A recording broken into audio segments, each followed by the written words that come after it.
जय हिंद बच्चों। आज हम कुछ लिखेंगे नहीं, केवल सुनेंगे और समझेंगे। आपकी पुस्तक शिखर का पाठ 2 शेर और लड़का कहानी आज आपको सुनाती और समझाती हूँ। बच्चों, कभी कभी क्या होता है कि हम एक मुसीबत से बचने के लिए दूसरी मुसीबत को गले लगा लेते हैं। इस कहानी में भी इसी प्रकार इस लड़के ने एक मुसीबत से बचने के लिए दूसरी मुसीबत को गले लगा लिया। एक बार एक चरवाहे का लड़का गाय बैलों को चराने के लिए जंगल में जाता है। चरवाहा कहते हैं बेटा पशुओं को जो चराते हैं, उसे हम चरवाहा कहते हैं। वहाँ पशुओं को छोड़कर वो नदी किनारे मछलियाँ पकड़ने बैठ जाता है।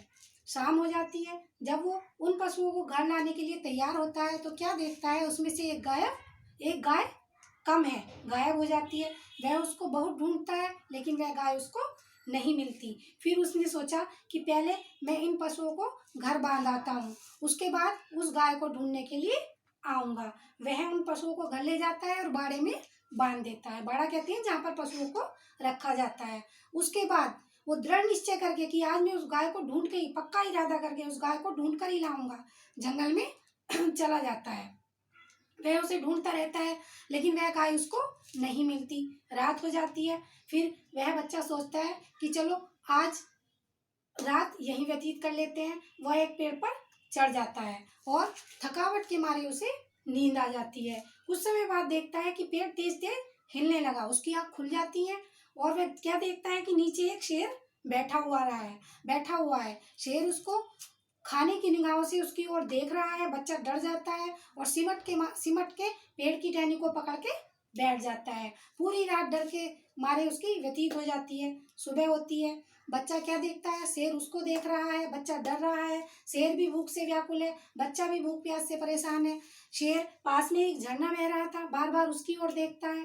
तो बच्चा समझ जाता है कि शेर को प्यास लगी है, कि जैसे ही शेर पानी पीने के लिए जाएगा तो मैं नीचे उतर जाऊंगा। थोड़ी देर बाद शेर पानी पीने के लिए जाता है तो बच्चा नीचे उतरने की कोशिश करता है लेकिन शेर वापिस आ जाता है। बच्चा फिर पेड़ पर चढ़ जाता है।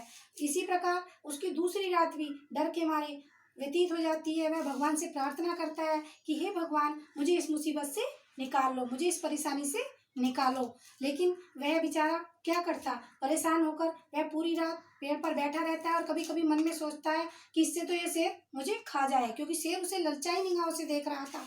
शेर भी सोच रहा था कि सामने शिकार होते हुए मैं इसको पा नहीं पाता। अगले दिन सुबह होती है। बच्चा क्या सोचता है, बुद्धि से काम लेता है। वह पेड़ के ऊपरी सिरे पर चढ़ जाता है और वहां पर चढ़ के अपनी कमीज को निकालकर हवा में लहराने लगता है। लहराने लगता मतलब हवा में हिलाने लगता है।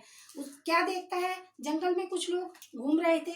वह उस कपड़े को देखते हैं तो सोचते हैं कि इस जंगल में यह कपड़ा कहाँ से आया, अवश्य कोई ना कोई यहाँ फंसा है। वह आदमी उसको देखते हैं। जब वह बच्चा उन आदमियों को देखता है तो वह सोचता है कि मैं तेज से बोल के उन आदमियों को बुलाऊं। बच्चा तेज से चिंगारने लगता है, बचाओ बचाओ। आदमी उसकी आवाज़ सुनते हैं लेकिन शेर नीचे बैठा है, उन आदमियों को शेर नहीं दिखाई देता।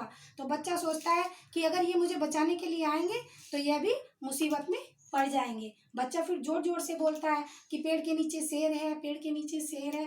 वह आदमी उसकी आवाज़ सुनकर उसको समझ जाते हैं और वह क्या करते हैं, अपनी बंदूक में गोली भर लेते हैं। जब शेर के निकट पर आते हैं तो शेर उनकी ओर को चलता है तो क्या करते हैं, वे आदमी गोलियां चला देते हैं। गोलियों की आवाज़ सुनकर शेर भाग जाता है। बच्चा जल्दी से नीचे आता है और उनको चिपट जाता है। उन आदमियों में एक उनका मालिक भी होता है, जिसकी गाय वो चराता था, वह उनका मालिक भी होता है।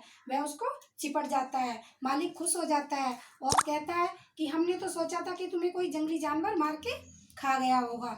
लेकिन बच्चे ने हिम्मत नहीं हारी। बच्चे ने अपनी सारी घटना बताई और बोला कि मैं डर के मारे इसलिए वापस नहीं गया था कि मालिक मुझे डांटेंगे और मैं गाय को ढूंढने के लिए वापस आ गया था। तब मालिक बताता है कि बच्चे, वो गाय तो घर वापस आ गई थी। इस प्रकार वह खुशी खुशी अपने घर आ जाते हैं। बच्चों, आपने देखा उस बच्चे ने हिम्मत नहीं हारी, धैर्य नहीं छोड़ा और अपनी बुद्धि के बल से अपने आप को बचाए रखा और अपने घर वापिस आ गया। बच्चों, आप इसको अपनी पुस्तक से पूरी कहानी को ध्यानपूर्वक पढ़ेंगे और समझेंगे।